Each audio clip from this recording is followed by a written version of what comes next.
host, Roman. We have a terrific show planned for you today. Don't forget to stay tuned to intellectualradio.com/iHeart radio station for Warriors Talk with Rochelle at 6 p.m. Tonight, my guest is an official candidate for Cook County State's Attorney. Please give a Drive at 5 welcome to the one and only Clayton Harris. Welcome to the Drive, sir. Roman, thank you very much. I'm so happy to be here. I'm very glad to be here today, and I'm looking forward to our robust conversation. Okay. Me as well. Please give intellectualradio.com/iHeart radio station your background. So, everybody, my name is Clayton Harris III. I am your candidate for Cook County State's Attorney. I've been endorsed by the Democratic Party, and I'm excited about the opportunity to come on board as the next Cook County State's Attorney.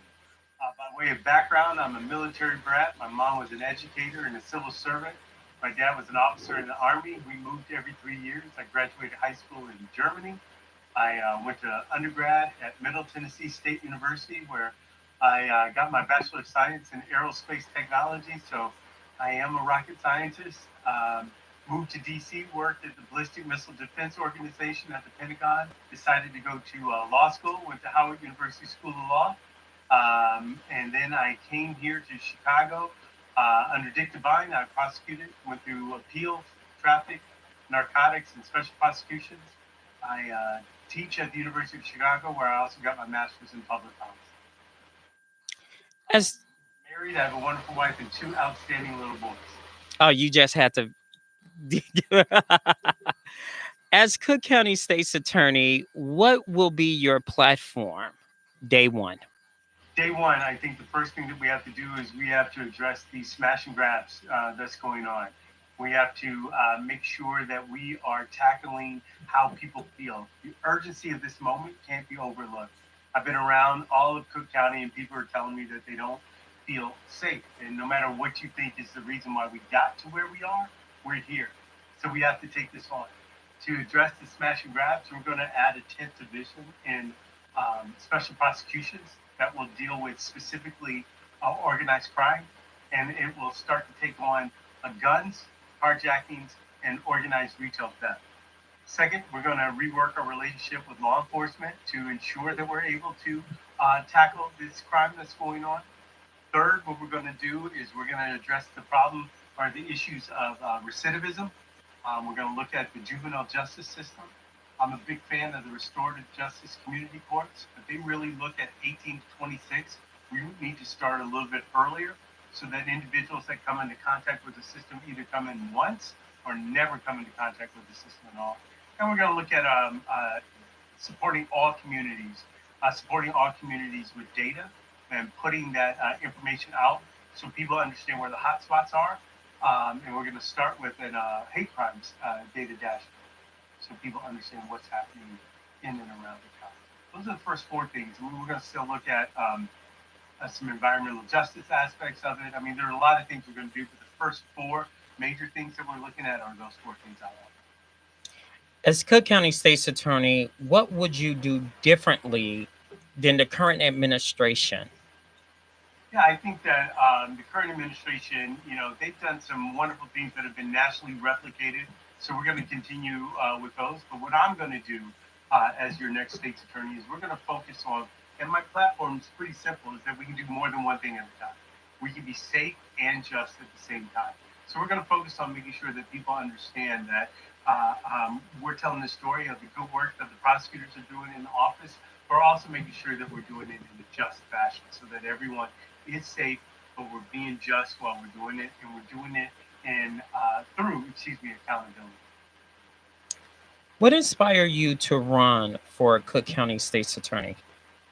I think when Kim Foxx announced that she wasn't going to run, I've been looking at this and thinking about where it is. I think the totality of my background makes me uniquely qualified to be the next Cook County State's Attorney, having been in the office, having led major city and state departments. I've managed departments of over 5,000 people. We've done projects of over $1 billion before. I government affairs. So I collect friends. I know how to work with people in DC, Springfield, and in Chicago. I think that that's going to be extremely important when we're leading the second largest prosecutor's office in the nation. I remind people that this office does big things, has done big things, and does big things. And you need someone who is ready to take on the gravitas of this office day one. I remind people that this office prosecuted John Wayne Gacy and Hadia Pendleton's murder, as well as exonerated over 250 people that never should have been in jail. Safety and justice. We can do more than one thing at a time. What And that's separ- what separates you from your opponents? excuse me. I think the thing that makes me uniquely qualified is beyond the legal background that I have. I've been an attorney here now for 25 years. This is my 25th year as an attorney. I do a lot of pro bono work. I do work with the church. I do work with children, whatnot. But I think the thing that separates me and makes me uniquely qualified is my management experience. I've also managed large offices. I understand how to manage people. In the office of the state's attorney, Cook County State's Attorney, we have just shy of about 750 attorneys, 400 support staff, and over 100 investigators, as well as every legal issue that's coming to and through. So you need someone who's going to be able to manage not just personnel and budget, but someone who can manage situations as well. And those are things that I have experience, proven experience in. Using your experience, you know what's been going on. The consent decree is less than 100% after several years of the Obama administration recommendation. As Cook County State's Attorney, how can you ensure your administration will work towards 100% of the consent decree gets done? That's going to be collaboration with the mayor and with the superintendent. It's extremely important. These were laid out. They were very specific things that needed to be done, and they haven't been achieved as of yet. So some of those things are strictly on law enforcement and what they're going to have to do, but working collaboratively with both the mayor and the superintendent, I think that we can get those addressed and completed fast. Sometimes when you say working collaboratively, it's hard. How can you make sure working together will be the answer for the consent decree? For the consent decree, these are things that have to be done. So you're looking at some policy implementations. I'm a public policy professor at the University of Chicago. So what we just need to do is remove any barriers that's stopping the actual completion of these. Now, some of this, has to be the will. That's why you have to collaborate with the other leaders in charge of what needs to be done with the consent decree. And this is another thing or another reason why I think I'm uniquely positioned to be the next state's attorney. These are things that I do. Being a government affairs expert, you have to collaborate with elected officials, appointed officials, advocates, or whatnot. And these are the things that are going to need to happen in order to achieve the consent decrees or the decrees in the consent. Now, as Cook County State's Attorney, there is a big controversy over no cash bail has divided Illinoisans. How would you or your administration handle the no cash bail in Cook County, as it's here for now, but it's still being fought in the courts in the state of Illinois? How would you handle that?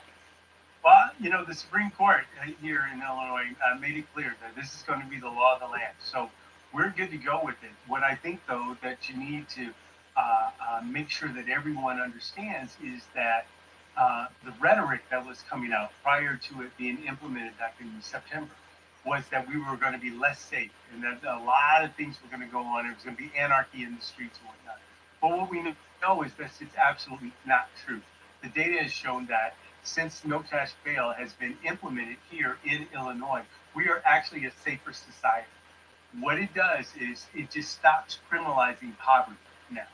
So the people who are supposed to stay incarcerated while they're waiting for their day in court, and everyone's entitled to their day in court before being adjudicated and guilty, is based on now safety and insurance that the individual is going to come back to court. So the data has shown that this has actually made us safer and it has stopped criminalizing poverty. A lot of times, what I tell people about, excuse me, the no cash bail aspect of it is when I was an assistant state's attorney and I was going through narcotics, the majority of the individuals we were dealing with were gang members and gangbangers and whatnot. And the thing was, they understood the system. They understood. So when I get up there, and when I would get up there and bind for it or an arraignment, I would tell the judge, hey, we read the facts, the allegations that were there. And then I read the background of the individual. 5 felonies, 4 misdemeanors, haven't reported to court 3 different times for court. And then the judge would take into account all of that information and they would assign a bail. A lot of times it'd be something like, okay, it's $10,000 debuff. Well, the gangbanger understood what that meant. And so they'd have money just waiting and they'd pay the money to get out. And these are the individuals that might be the ones that should have stayed in based on the facts of the crime that's going on. Also, what you look at is maybe someone dealing with domestic violence, right? This might be an individual that doesn't have anything in the background. And all they might get, based on the allegations, is a stay away order and a smaller bond. But see, what we know is once someone pays that bond, that individual that they are charged or alleged to have done something is no longer safe. So we want to make sure that people are being detained for the safety of the community, not because of how much money that they either do or do not have. Some people believe the lack of cash bail makes Illinois soft on crime. How can your administration be fair without being soft on crime at the same time? I think it's the narrative. We continue to let people know that what we're doing is the premise of my whole platform and my campaign is that we can be safe and just at the same time, but we're holding everyone accountable. And accountability is reporting back to court. Accountability is making sure that there's not recidivism and people are repeating the same things over and over again. Making sure that community is safe while someone is waiting to answer the allegations that have been brought against them. You mentioned community. Right now, as we speak, people looks at the Cook County State's Attorney's office, and some people would think they're not community friendly like they used to be. How can you make the Cook County State's Attorney be more community friendly to let people know what's going on in the office instead of finding it out in a newspaper, finding it out on Channel 5, Channel 2, or 9? How can you make your administration be community friendly? One of the first things we can do is make sure that we come back to intellectual radio with Roman Morrill and continue to have the conversation throughout the year so that this is not a one-off or that you see me 4 years from now. Now, that being said, is reaching back out to the community, being, forthright on what's going on, being proactive and not reactive as to what's going on. We need to control the narrative, and when I say that, is making sure that we're putting out the statistics and the data. So transparency on the fourth thing that I was talking about on the data dashboard, we're going to continue to do that. But I think putting out or controlling the narrative proactively instead of reactively allows people to understand what's happening as it's happening and why it's happening. The demographics is pretty much out there as far as the Cook County State's Attorney. What will be your recommendation when it comes to crime? Your recommendation to lawmakers to assist in prosecuting crimes like carjacking and robbery that minors as young as 6 or 10 years old are committing in the streets of Chicago. How can you be very instrumental? We're talking about community, but again, when you look at statistics, which you're talking about the data, carjacking is up, robbery is up, crime on CTA is up. Those statistics are very damning to people who are listening. As state's attorney, what can you recommend to lawmakers on day one? Well, it goes back to two now, the other four things that I mentioned in the beginning. First and foremost, we're going to take on the organized crime. So we're going to add intent division and special prosecution. The other thing that I mentioned was ensuring that we are addressing the juvenile aspect of it as soon as possible. So when I talk about the restorative justice community courts, I think that those are absolutely perfect. They're the right things to do, and we need to expand the community courts throughout our community so that we can start addressing some of these crimes. But what I had mentioned was one of the things that we need to do is we need to look before the 18 to 26 when you're talking about the 10 and the 11-year-olds.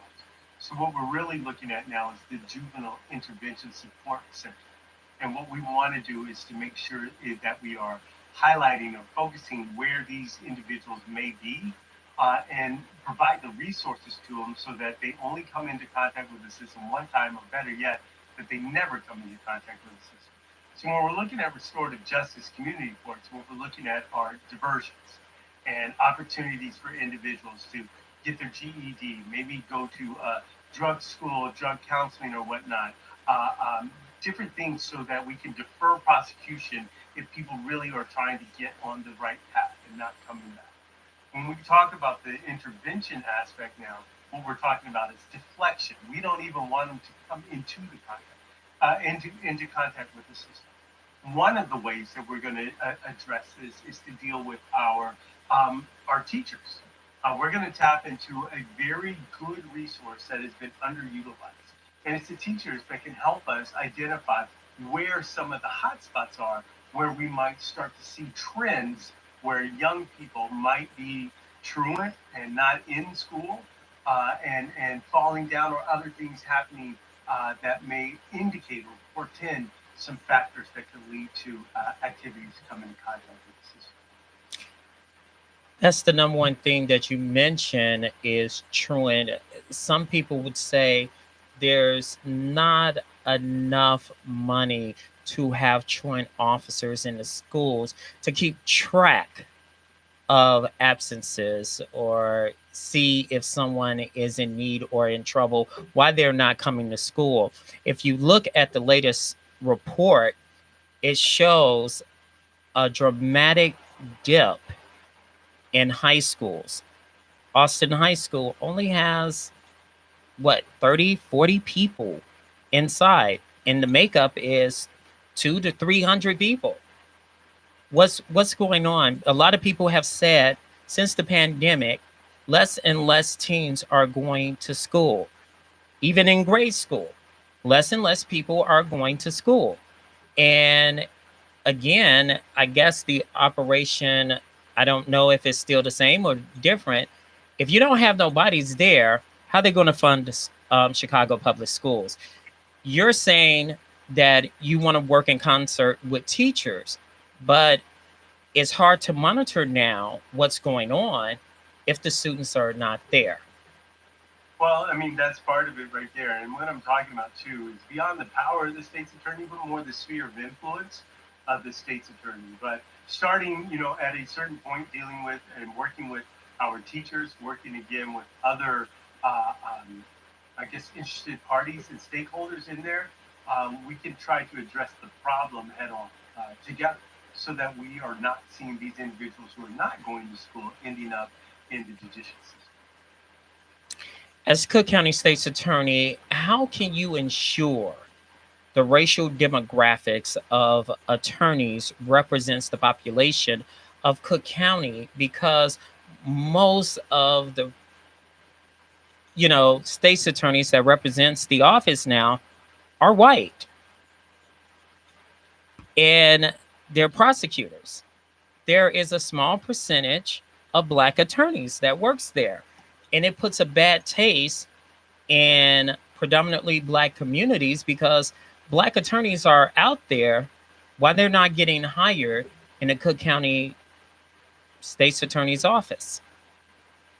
Well, I think it's opportunities. So we want to make sure that the opportunities are available in the office. What I will remind people, I was recruited from Howard Law to come to the Cook County State's Attorney. It's the same thing that we will do when I'm the next state's attorney. We'll recruit We have 9 wonderful law schools in the state of Illinois, but we can also look at HBCUs and other universities to specifically try to recruit attorneys of color. But we were also going to look at, gender. We're looking at everything because representation matters. I hear you loud and clearly. And to answer your question specifically, is we'll have to specifically recruit individuals to come to the office. The migrant situation has grown worse. Is it time for Cook County State's Attorney and the state attorney, Kwame Raoul, to file a TRO for governor on behalf of the state of Illinois to Governor Abbott to put this situation in the courts to stop? You hear the governor basically pleading with Governor Abbott, saying, please do not send no more migrants. And he did it anyway. He sent 300. Now he says he wants to up the ante to 500. We don't have the room. It's cold outside. We don't know what to do. He goes on the press, and I'm saying to myself, why this hasn't been in the courts and let the courts sort this out? Because I mean, maybe I'm out of line for saying this, but to my recollection, this is how the Civil War got started, because the North basically said, you know what, no more slavery. That's what President Lincoln said. We're tired of it. And the South said, you can't tell us what to do. And the North said, you know what? Yeah, we can. I'm the president. I can. You. What I'm saying in essence is the states have their own rules and regulations. Why Illinois, and specifically Cook County, is just basically saying, you just can't bring people in here against their will or lying to them? Why we haven't did anything? Well, I think that you touched on it. I think this is more in the realm with the Attorney General's office, and we have an outstanding Attorney General, Kwame Raoul.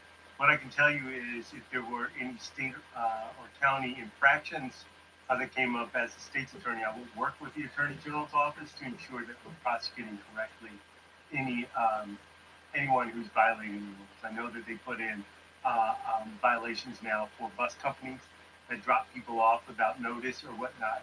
So I think those are things that can come on, but the larger issue with the governor and what they're doing, I think that's more in the realm of the Attorney General.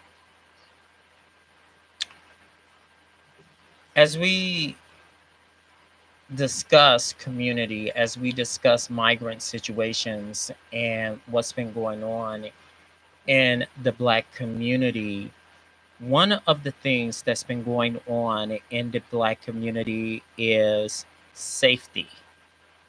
How can you, as Cook County State's Attorney, make sure that the Black community is safe? The number one thing when people move out of Cook County, they do not feel safe. How can you make them feel safe without over prosecuting? Right, and I'm glad you added that last part on that. I mean, it's my platform, right? We can do more than one thing at a time. We can be safe and just at the same time by holding everyone accountable. So what we need, and first of all, what we know is that the community that's in most need of police help and protection is the Black community. But the community least likely to call the police for help and protection is the Black community. And that's because there's been an erosion of trust.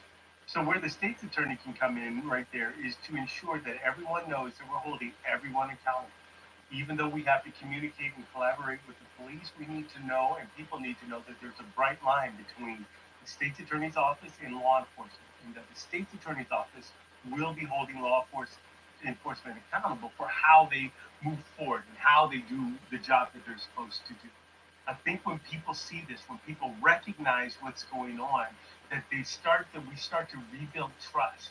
In order for this to work correctly, we have to rebuild the trust between the communities, law enforcement, the the state's attorney's office. All of this has to be rebuilt, and it only gets rebuilt through collaboration. When we talk about it, when I talk about it over and over again, communities, what I'm talking about is there is a difference between being in a community and being part of a community. And we need, this is why I'm a big fan of restorative justice community courts. I'm a big fan of community policing, and I'm a big fan of, and we'll be bringing back, ensuring that prosecutors are in the community as well, or from the community as they represent their community, along the lines of which you asked previously about more attorneys, black attorneys specifically, but more attorneys that represent the communities from which they come. When you bring up community involvement and the safety of community, the number one thing people look at in the community is safety, which we just discussed.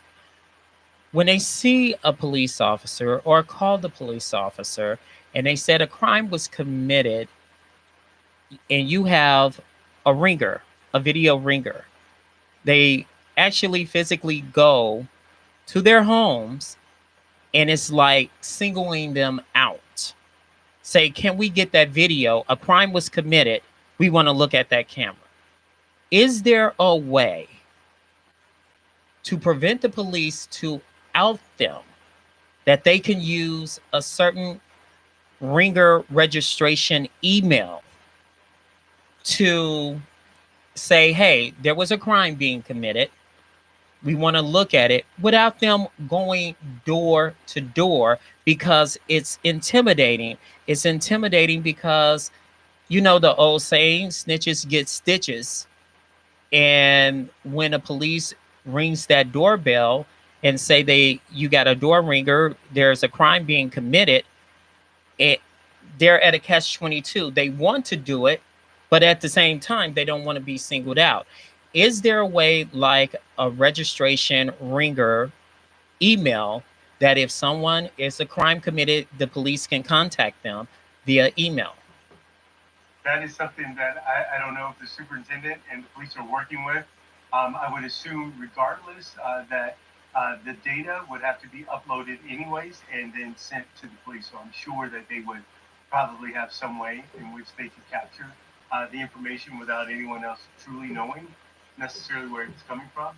I would say that more than likely when police are knocking on doors, some people might not even know that they captured some of the stuff that may have been going through. But that's on the police, as long as they can maintain the chain of custody or whatnot. I think that probably could be used and utilized in cases moving forward. Today we celebrate Dr. King's birthday. What would Dr. King say about our civil rights if he were alive today? I think he would say we still have a long way to go. I think he would recognize that there have some strides have been made, but we have a long way to go, especially when it comes to racial equity and justice. As you know, I am a professor over at the University of Chicago, and I teach public policy. And the course that I'm teaching right now is policing race in America. So I know and I understand and have studied the intersection between policing and race. So I would say that some of the issues that Dr. King was dealing with back in the 60s are still some of the issues that we're dealing with now. So I would think that you would see some progress. You know, here you have a black man that is going to be the top prosecutor, not only in Cook County, but the second largest prosecutor's office in the nation. We still have to deal with issues like George Floyd and Laquan McDonald. But I think that that shows that we have a long way to go, but we have made some strides. And this will be a black man coming on the heels of a black woman who was the Cook County state's. In some instance, you mentioned we got a long way to go. What are some of the things that your administration can heal or kind of like tackle the long way to go situation that you can bring to the forefront in our community? Well, we want to make sure that we're addressing racial strife. We want to make sure that the law and policing is administered equally and justly. I mean, it's the same thing. We want to make sure that people are safe, but we want to make sure that it is done in a just fashion. So we're going to hold everyone accountable to what they're doing, how they're doing it, and where they're doing it. I think that in order for us to be a safer and more just society, we have to rebuild trust, and that comes through accountability. And that's one of the things that, especially in the Black community, are not seeing is accountability. One minute they're seeing their son or their daughter on the streets lying face down preparing funeral service and stuff, and the next minute they see the guy or the person that is responsible for the murder, the crime, the robbery being committed, and the number one thing they say is, in Chicago, and I know you probably heard this statistics, in Chicago, you can commit any crime that you want to because 80% of the time you can get away with it. How do you feel? 80% of the time a crime is committed in Chicago, there's no accountability. Well, we want to make sure that the state's attorney is working with law enforcement. Again, going back to collaborate, and when these cases are brought forward, if they're brought forward correctly with the right evidence, that we can move forward towards a prosecution, and that we're holding everyone accountable, but we're holding them accountable appropriately. Some people are blaming the no cash bail situation on the no accountability. How can you make, well, not make, educate the Black community that no cash bail is not responsible for that person to get out of jail? Right. It just goes back to explaining truly what it does and how it is utilized. And truly the detention hearings, so when people now are held, no cash, regardless of how much you have or you don't have, um, these detentions are moved based on the safety of the community so that people are safe. So it, and the data has already shown us, it has made us a safer society, not less safe. As an attorney, do you think Black civil rights are diminishing in the United States? Um, yeah, in what way? In what way?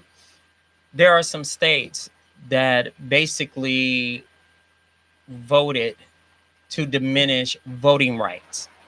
The Supreme Court basically said it's up to the states to determine whether a woman can have an abortion. To what do you feel as an attorney? Do you think that the Black civil rights that we fought so long and hard for are diminishing in the United States? Biden said it recently that if you elect Trump, this is his words, not mine, your civil rights will be gone. Your thoughts? I think that with just the two examples that you just gave, that it highlights that civil rights are being diminished. And it does matter who's in office. It matters what the administration does while they're in office. This is one of the reasons why I'm running for office, because I want to make sure that we don't go backwards from where we are and that we continue to move forward. When you look nationally at an administration that moved us backwards, it takes a long time to restart and to get us back up there. So it's extremely important on elections are extremely important, and who we vote into office is extremely important. This is why I am running. This is why it's imperative that people vote. I definitely think, regardless, people need to vote. But now, when you listen to the candidates, when you think about the issues and the policies that they're putting forward, I think that people, or I hope that people will see that I'm the one who's uniquely qualified to ensure that we are holding on, solidifying, and then moving forward with the civil rights for all people. How can Blacks make sure we cannot go back to the Jim Crow era?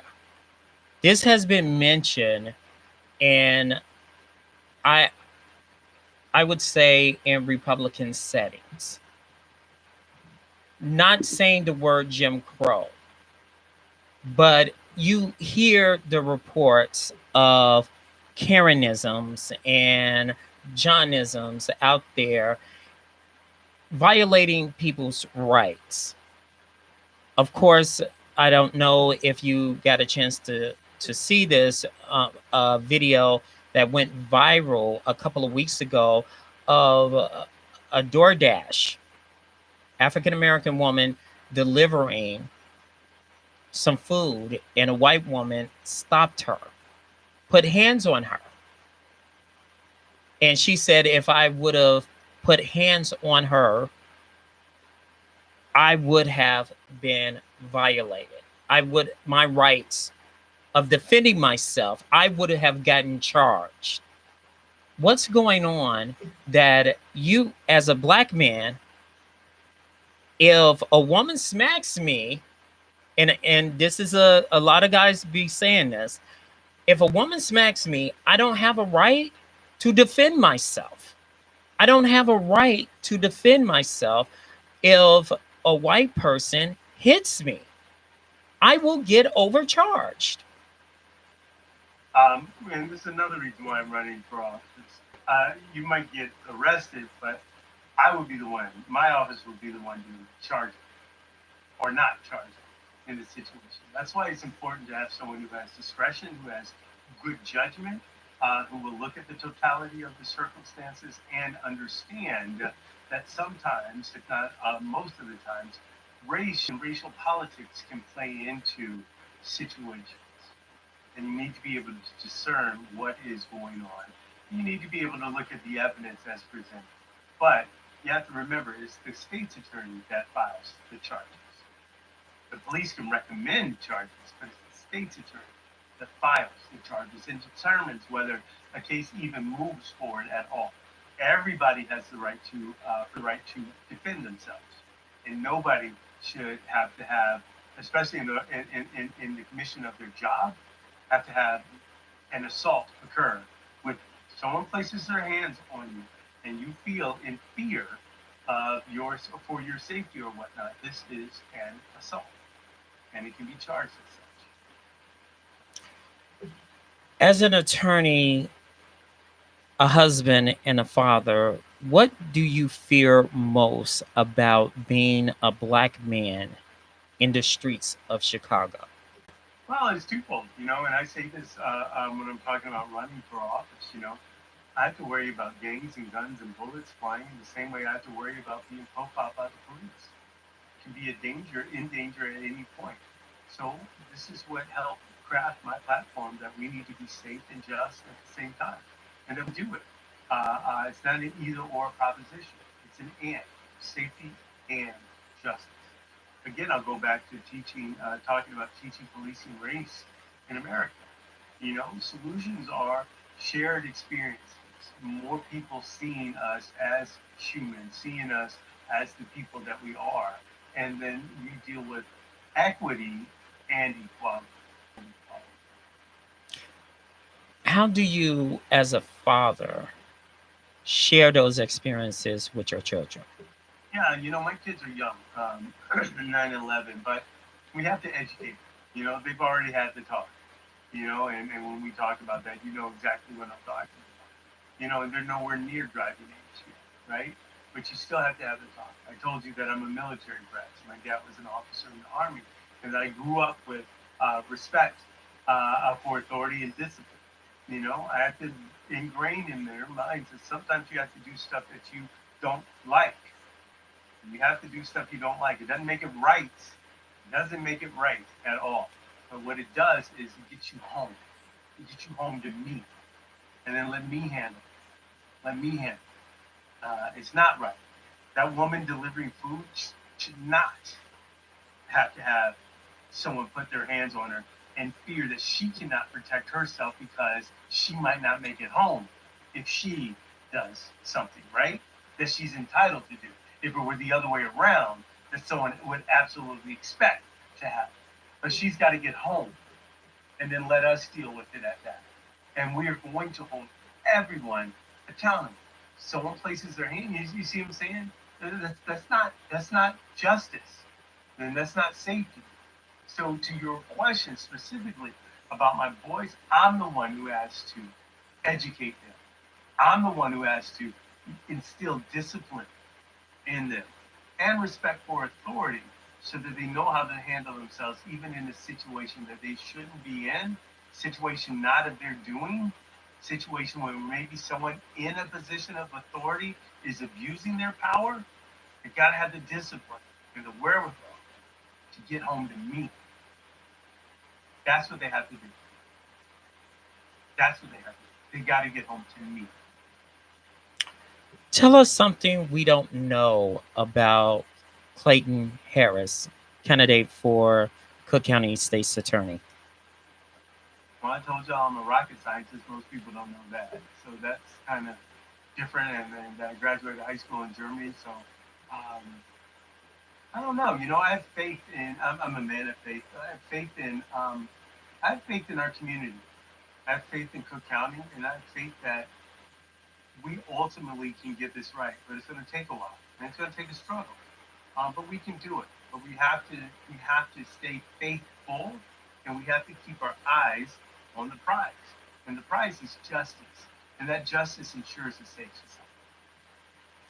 Please give IntellectualRadio.com/iHeart radio station how they can get in contact with you if they want to volunteer for your campaign, how they can get a hold of you.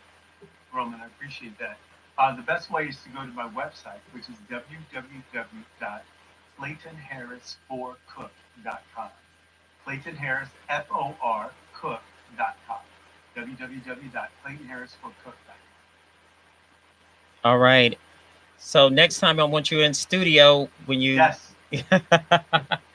and we'll talk more issues. So thank you so much. I really appreciate your time. Thank you for joining us on the Drive at 5. That's going to do it for us on this Dr. King celebration holiday. Thanks to Earl Winfrey, our executive producer, Wanda, who's behind the scenes. You guys have a wonderful week.